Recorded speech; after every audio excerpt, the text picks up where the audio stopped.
আমরা মনে করি রাষ্ট্রকে দায়িত্ব নিতে হবে, সরকারকে দায়িত্ব নিতে হবে। যারা মব সৃষ্টি করবে তাদের বিরুদ্ধে কোনো জুডিশিয়াল এনকোয়ারি হচ্ছে না, যারা মব করছে তাদের বিরুদ্ধে মামলাও নিচ্ছে না, তাদেরকে অ্যারেস্ট করা হচ্ছে না, অ্যারেস্টের হুমকি দেওয়া হচ্ছে যারা মবের ভিকটিম হচ্ছে।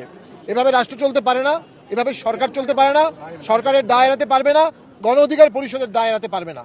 আমরা গণ অধিকার পরিষদের এই ধরনের সন্ত্রাসী কার্যকলাপের জন্য সন্ত্রাস বিরোধী আইনে তাদেরকে ব্যান করার দাবি জানাচ্ছি সরকারের কাছে।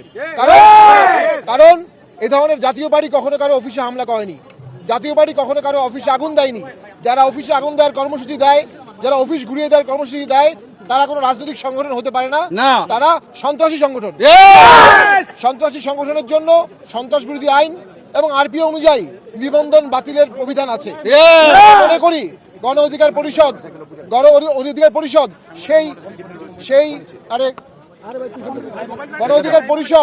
সেই আইনের মধ্যে পড়ে গেছে, যে আইনের মধ্যে পড়ার কারণে আমরা সরকারের কাছে দাবি জানাবো, সরকার যদি আইনের শাসক হয়ে থাকে, ন্যায় বিচারের শাসক হয়ে থাকে, সরকার যদি সংবিধানে হাত দিয়ে শপথ নিয়ে থাকে, যারা সন্ত্রাসী কার্যকলাপ করছে তাদেরকে 24 ঘন্টার মধ্যে অ্যারেস্ট করতে হবে এবং গণ অধিকার পরিষদকে একটি নিষিদ্ধ দল হিসাবে ঘোষণা করতে হবে। তারা বারংবার সন্ত্রাসী কাজ করছে। আমরা জানতে পেরেছি একটি জুডিশিয়াল এনকোয়ারি কমিটি হয়েছে, আমরা সুষ্ঠু তদন্তকে স্বাগত জানাই। পাশাপাশি বারবার আমাদের বাড়ি অফিসে আগুন দেওয়া হচ্ছে, এর জন্য আমরা একটা জুডিশিয়াল কমিটি করতে চাই।